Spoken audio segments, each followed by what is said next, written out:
मेरा नाम परमजीत आ ਤੁਹਾਡੇ ਸਾਹਮਣੇ ਇੱਕ ਹੋਰ ਕਿਤਾਬ ਦਾ ਰਿਵਿਊ ਰੂਬਰੂ ਕਰਨ ਜਾ ਰਹੇ ਹਾਂ ਤੇ ਜਿਸ ਦਾ ਕਿ ਨਾਮ ਹੈ ਜ਼ੀਰੋ ਤੋਂ ਹੀਰੋ ਤੇ ਇਹ ਮੂਲ ਕਿਤਾਬ ਇੰਗਲਿਸ਼ ਦੇ ਵਿੱਚ ਜੋ ਕਿ ਹੈ ਜਿਸ ਦਾ ਨਾਮ ਕਨੈਕਟ ਦਾ ਡਾਟਸ ਲੇਖਕ ਰਸ਼ਮੀ ਬਾਂਸਲ ਜੀ ਦੁਆਰਾ ਲਿਖੀ ਗਈ ਹੈ ਤੇ ਪੰਜਾਬੀ ਅਨੁਵਾਦ ਜ਼ੀਰੋ ਤੋਂ ਹੀਰੋ ਅਰੁਣ ਬਾਲਾ ਅਤੇ ਪ੍ਰਕਾਸ਼ ਸਿੰਘ ਜੀ ਦੁਆਰਾ ਕੀਤਾ ਗਿਆ ਤੇ ਇਹ ਕਿਤਾਬ ਫੋਰਐਵਰ ਲਰਨਿੰਗ ਦੁਆਰਾ ਪ੍ਰਕਾਸ਼ਿਤ ਕੀਤੀ ਹੈ ਜਿਸ ਦਾ ਕਿ ਪ੍ਰਾਈਸ ਹੈ 200 ਰੁਪਏ ਤੇ ਤੁਹਾਨੂੰ ਤਕਰੀਬਨ ਇਹ 160 ਜਾਂ 70 ਦੀ ਆਸਾਨੀ ਨਾਲ ਪ੍ਰਾਪਤ ਹੋ ਜਾਵੇਗੀ।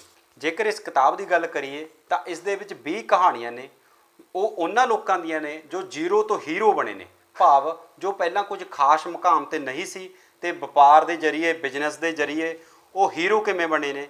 ਤੇ ਪ੍ਰਾਊਡ ਵਾਲੀ ਗੱਲ ਇਹ ਹੈ ਕਿ ਇਹ 20 ਕਹਾਣੀਆਂ ਭਾਰਤੀ ਲੋਕਾਂ ਦੀਆਂ ਨੇ।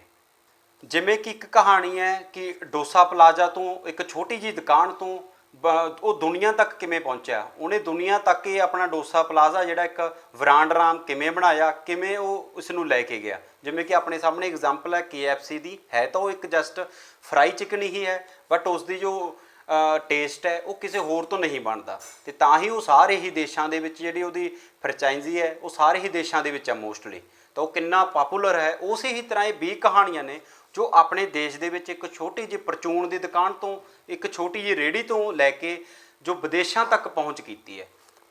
ਇਸ ਕਿਤਾਬ ਨੂੰ ਪੜ੍ਹ ਕੇ ਜਾਂ ਇੱਕ ਆਪਣਾ ਨਿੱਜੀ ਤਜਰਬਾ ਵੀ ਹੁੰਦਾ ਵੀ ਕਦੇ ਵੀ ਆਪਾਂ ਨੂੰ ਕਾਪੀ ਨਹੀਂ ਕਰਨੀ ਚਾਹੀਦੀ ਕਿਸੇ ਵੀ ਚੀਜ਼ ਦੇ ਵਿੱਚ, ਚਾਹੇ ਉਹ ਬਿਜ਼ਨਸ ਹੈ। ਇਹ ਨਹੀਂ ਹੈਗਾ ਕਿ ਤੁਸੀਂ ਇਹ ਕਿਤਾਬ ਪੜ੍ਹੋ, ਇਹਦੀਆਂ 20 ਕਹਾਣੀਆਂ ਪੜ੍ਹੋ ਕਿ ਤੁਸੀਂ ਇਹਨਾਂ ਦੇ ਵਿੱਚੋਂ ਦੇਖੋ ਕਿ ਯਾਰ ਮੈਂ ਕੀ ਕਰ ਲੈਂਦਾ, ਇਹ ਚੀਜ਼ ਜ਼ਿਆਦਾ ਸਫਲ ਹੋ ਜੂਗੀ, ਮੈਂ ਇੱਦਾਂ ਕਰ ਲੈਂਦਾ।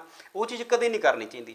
ਜੋ ਤੁਹਾਡਾ ਦਿਲ ਕਹਿੰਦਾ ਹੈ, ਜਿਸ ਦੇ ਵਿੱਚ ਤੁਸੀਂ ਬੈਸਟ ਹੋ, ਆਪਦਾ ਬੈਸਟ ਦੇ ਸਕਦੇ ਹੋ, ਉਹੀ ਚੀਜ਼ ਨੂੰ ਤੁਸੀਂ ਚੂਜ਼ ਕਰੋ, ਉਹੀ ਚੀਜ਼ ਨੂੰ ਬਿਜ਼ਨਸ ਦੇ ਵਿੱਚ ਬਿਜ਼ਨਸ ਦੇ ਫੀਲਡ ਦੇ ਵਿੱਚ ਲੈ ਕੇ ਜਾਓ।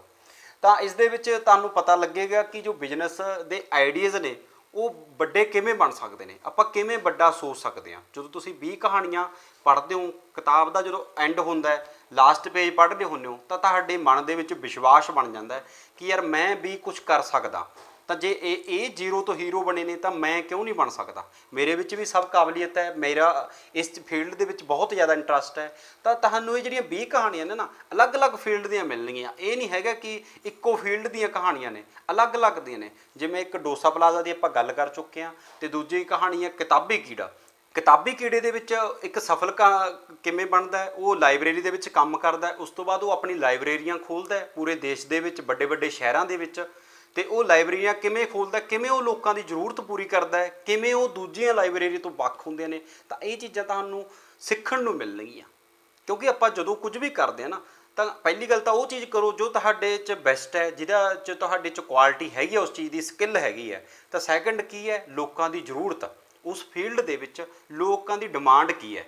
ਤਾਂ ਇਹ ਚੀਜ਼ਾਂ ਤੁਹਾਨੂੰ ਸਿੱਖਣ ਨੂੰ ਮਿਲਣਗੀਆਂ। ਜਿਵੇਂ ਕਿਤਾਬੀ ਕੀੜਾ ਦੇ ਵਿੱਚ ਉਹ ਸ਼ਖਸ ਕੀ ਕਰਦਾ ਹੈ ਕਿ ਕਿਤਾਬ ਦੇ ਨਾਲ ਇੱਕ ਚਾਹ ਦਾ ਆਫਰ ਵੀ ਦਿੰਦਾ ਵੀ ਤੁਸੀਂ ਆਓ ਮੇਰੇ ਕੋਲ ਲਾਇਬ੍ਰੇਰੀ ਦੇ ਵਿੱਚ ਆਓ, ਤੁਸੀਂ ਚਾਹੋ ਤਾਂ ਕਿਤਾਬ ਦੇ ਨਾਲ ਚਾਹ ਪੀਓ, ਕਿਤਾਬ ਬੈਠ ਕੇ ਪੜ੍ਹ ਵੀ ਸਕਦੇ ਹੋ। ਉਹ ਅਲੱਗ-ਅਲੱਗ ਟੇਬਲ ਲਾਉਂਦਾ, ਕੁਰਸੀਆਂ ਲਾਉਂਦਾ, ਅਜਿਹਾ ਮਾਹੌਲ ਜੋ ਕ੍ਰੀਏਟ ਕਰਦਾ ਹੈ ਜੋ ਕਿ ਇੱਕ ਪਾਠਕ ਨੂੰ ਚਾਹੀਦਾ।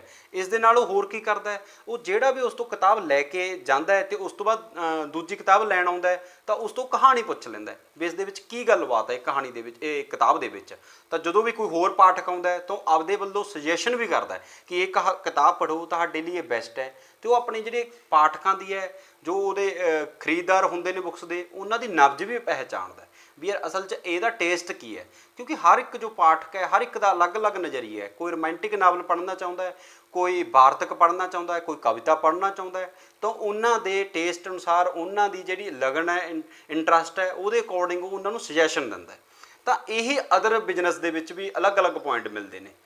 ਇਸ ਕਿਤਾਬ ਦੀ ਇੱਕ ਹੋਰ ਖੂਬਸੂਰਤੀ ਹੈ ਕਿ ਹਰ ਇੱਕ ਕਹਾਣੀ ਦੇ ਪਿੱਛੋਂ ਉਹਦੇ ਆਪਦੇ ਜੋ ਨਿੱਜੀ ਤਜਰਬੇ ਹੁੰਦੇ ਨੇ ਉਸ ਸਫਲ ਵਪਾਰੀ ਦੇ, ਬਿਜ਼ਨਸਮੈਨ ਦੇ, ਉਹ ਪੁਆਇੰਟਾਂ ਦੇ ਵਿੱਚ ਤੁਹਾਨੂੰ ਦੱਸਦਾ ਹੈ।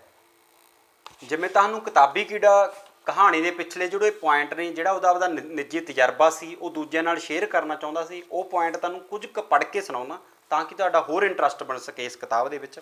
ਤਾਂ ਉਹ ਕਹਿ ਰਿਹਾ ਕਹਿੰਦਾ ਸਟਾਰਬਕਸ ਦੇ ਚੇਅਰਮੈਨ ਨੇ ਇੱਕ ਵਾਰੀ ਕਿਹਾ ਸੀ, ਸਫਲ ਹੋਣ ਲਈ ਤੁਹਾਨੂੰ ਦੂਜੇ ਸਮਝਦਾਰ ਲੋਕਾਂ ਨਾਲੋਂ ਵੀ ਜ਼ਿਆਦਾ ਧਿਆਨ ਦੇਣ ਦੀ ਲੋੜ ਹੁੰਦੀ ਹੈ, ਦੂਜਿਆਂ ਨਾਲੋਂ ਵੱਧ ਖਤਰਾ ਮੁੱਲ ਲੈਣਾ ਪੈਂਦਾ ਹੈ। ਤੁਸੀਂ ਉਹਨਾਂ ਚੀਜ਼ਾਂ ਦੇ ਸੁਪਨੇ ਲੈਣੇ ਹੁੰਦੇ ਹਨ, ਉਹਨਾਂ ਗੱਲਾਂ ਦੀ ਉਮੀਦ ਕਰਨੀ ਹੁੰਦੀ ਹੈ ਜਿਨ੍ਹਾਂ ਨੂੰ ਦੂਜੇ ਅਸੰਭਵ ਮੰਨਦੇ ਹਨ। ਨੈਕਸਟ ਪੁਆਇੰਟ, ਤੁਸੀਂ ਜ਼ਿਆਦਾ ਖਤਰੇ ਮੁੱਲ ਲੈਣੇ ਹੁੰਦੇ ਹਨ, ਜ਼ਿਆਦਾ ਸੁਪਨੇ ਲੈਣੇ ਹੁੰਦੇ ਹਨ। ਭਾਵੇਂ ਦੂਜੇ ਲੋਕ ਤੁਹਾਨੂੰ ਆ ਕੇ ਕਹਿੰਦੇ ਰਹਿਣ ਅਸਲੀਅਤ ਨੂੰ ਸਮਝੋ, ਜਾਂ ਤੁਹਾਨੂੰ ਕੁਝ ਇਹ ਵੀ ਕਹਿੰਦੇ ਨੇ ਵੀ ਇਹ ਤਾਂ ਹਿੱਲ ਗਿਆ, ਇਹ ਤਾਂ ਪਾਗਲ ਹੈ, ਇਹ ਕੀ ਚੀਜ਼ ਕਰ ਰਿਹਾ, ਇਹਦੇ ਵਿੱਚ ਸਫਲ ਨਹੀਂ ਹੋਏਗਾ, ਤਾਂ ਕਦੇ ਵੀ ਉਹ ਦੂਜੇ ਲੋਕ ਤੈਅ ਨਹੀਂ ਕਰਦੇ, ਉਹ ਤੁਸੀਂ ਤੈਅ ਕਰਦੇ ਹੋ ਵੀ ਇਹ ਚੀਜ਼ 'ਚ ਮੈਂ ਸਫਲ ਹੋਣਾ ਜਾਂ ਨਹੀਂ ਹੋਣਾ। ਪ੍ਰੇਮ ਡੋਸਾ ਕਹਾਣੀ ਦੇ ਪੁਆਇੰਟਾਂ ਦੀ ਗੱਲ ਕਰਾਂ ਤਾਂ 3-4 ਪੁਆਇੰਟ ਨੇ, ਮੈਂ ਉਹ ਵੀ ਸ਼ੇਅਰ ਕਰਨਾ ਚਾਹੁੰਦਾ ਤੁਹਾਡੇ ਨਾਲ। ਤਾਂ ਉਹਦੇ ਵਿੱਚ ਕਰਦਾ ਹੈ, ਕਹਿੰਦਾ कपड़े का बिजनेस करो, फूड का बिजनेस करो, जो भी करो सबसे हटकर होना चाहिए और ब्रांडिंग करना चाहिए। ਤਾਂ ਜੋ ਵੀ ਤੁਸੀਂ ਕੰਮ ਕਰਦੇ ਹੋ ਤਾਂ ਇਹ ਸੋਚੋ ਕਿ ਇਹ ਮੈਂ ਬ੍ਰਾਂਡ ਬਣਾਉਣਾ ਹੈ। ਤਾਂ ਜਿਹੜੀ ਚੀਜ਼ ਦਾ ਬ੍ਰਾਂਡ ਹੁੰਦਾ ਨਾ, ਬ੍ਰਾਂਡ ਦਾ ਬਹੁਤ ਜ਼ਿਆਦਾ ਫਾਇਦਾ ਹੁੰਦਾ, ਤਾਂ ਨਾਮ ਹੀ ਚੱਲਦਾ ਹੁੰਦਾ। ਜਿਵੇਂ ਆਪਾਂ ਕਹਿੰਦੇ ਵੀ ਇਹ ਚੀਜ਼ ਸੈਮਸੰਗ ਦੀ ਹੈ, ਇਹ ਚੀਜ਼ ਨੋਕੀਆ ਦੀ ਹੈ, ਇਹ ਚੀਜ਼ ਵੀਵੋ ਦੀ ਹੈ, ਤਾਂ ਜਿਸ ਦਾ ਜਿੰਨਾ ਤਕੜਾ ਬ੍ਰਾਂਡ ਹੈ ਉਨੀ ਉਸ ਚੀਜ਼ ਦੀ ਡਿਮਾਂਡ ਜ਼ਿਆਦਾ ਹੁੰਦੀ ਹੈ।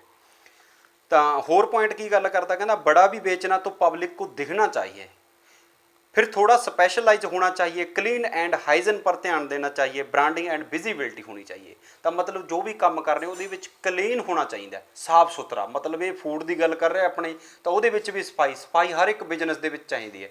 ਚਾਹੇ ਤੁਸੀਂ ਕਿਤਾਬਾਂ ਵਾਲੀ ਦੀ ਵੀ ਗੱਲ ਕਰ ਰਹੇ ਹੋ, ਇਹ ਫੂਡ ਵਾਲੀ ਦੀ ਗੱਲ ਕਰ ਰਹੇ ਹੋ, ਤਾਂ ਸਫਾਈ ਬਹੁਤ ਮੈਟਰ ਕਰਦੀ ਹੈ। ਜਦੋਂ ਤੁਸੀਂ ਕਿਸੇ ਦੁਕਾਨ ਤੇ ਜਾਂਦੇ ਹੋ, ਸ਼ਾਪ ਤੇ ਜਾਂਦੇ ਹੋ, ਤਾਂ ਉੱਥੇ ਜੇ ਤੁਹਾਨੂੰ ਸਫਾਈ ਮਿਲੇ ਨਾ ਤਾਂ ਤੁਹਾਡਾ ਖੁਸ਼ ਹੋ ਜਾਂਦੇ ਹੋ ਕਿ ਹਾਂ ਯਾਰ ਚੀਜ਼ ਇੱਥੋਂ ਹੀ ਲੈਣੀ ਹੈ। ਇੱਕ ਹੋਰ ਕਹਾਣੀ ਦਾ ਪੁਆਇੰਟ ਤੁਹਾਡੇ ਨਾਲ ਸਾਂਝਾ ਕਰਦਾ, ਕਹਿੰਦਾ ਫੈਸਲੇ ਕਦੇ ਵੀ ਠੀਕ ਜਾਂ ਗਲਤ ਨਹੀਂ ਹੁੰਦੇ, ਸਿਰਫ ਉਹਨਾਂ ਦਾ ਨਤੀਜਾ ਚੰਗਾ ਜਾਂ ਮਾੜਾ ਹੁੰਦਾ ਹੈ।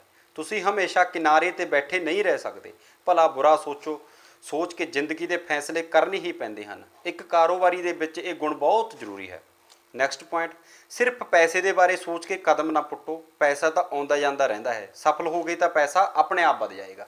ਤਾਂ ਇਹ ਕਿੰਨਾ ਖੂਬਸੂਰਤ ਪੁਆਇੰਟ ਹੈ ਕਿ ਤੁਹਾਡਾ ਜਿਹੜਾ ਪਹਿਲੀ ਥਿੰਕ ਹੈ ਉਹ ਪੈਸੇ ਦੇ ਬਾਰੇ ਨਹੀਂ ਹੋਣੀ ਚਾਹੀਦੀ, ਉਹ ਤੁਹਾਡੇ ਬਿਜ਼ਨਸ ਦੇ ਬਾਰੇ ਹੋਣੀ ਚਾਹੀਦੀ ਹੈ ਕਿ ਇਹ ਕੰਮ ਨੂੰ ਮੈਂ ਸਫਲ ਕਿਵੇਂ ਕਰਾਂ। ਇੱਕ ਹੋਰ ਕਹਾਣੀ ਦੇ ਪੁਆਇੰਟ ਦੀ ਗੱਲ ਕਰਦੇ ਹਾਂ, ਆਪਣੀਆਂ ਸੇਵਾਵਾਂ ਪ੍ਰਤੀ ਜਾਗਰੂਕ ਰਹੋ, ਆਪਣੀ ਮਹਾਰਤ ਨੂੰ ਪਹਿਚਾਣੋ ਕਿ ਤੁਸੀਂ ਕਿਹੜੇ ਕੰਮ ਵਿੱਚ ਵਧੀਆ ਹੋ।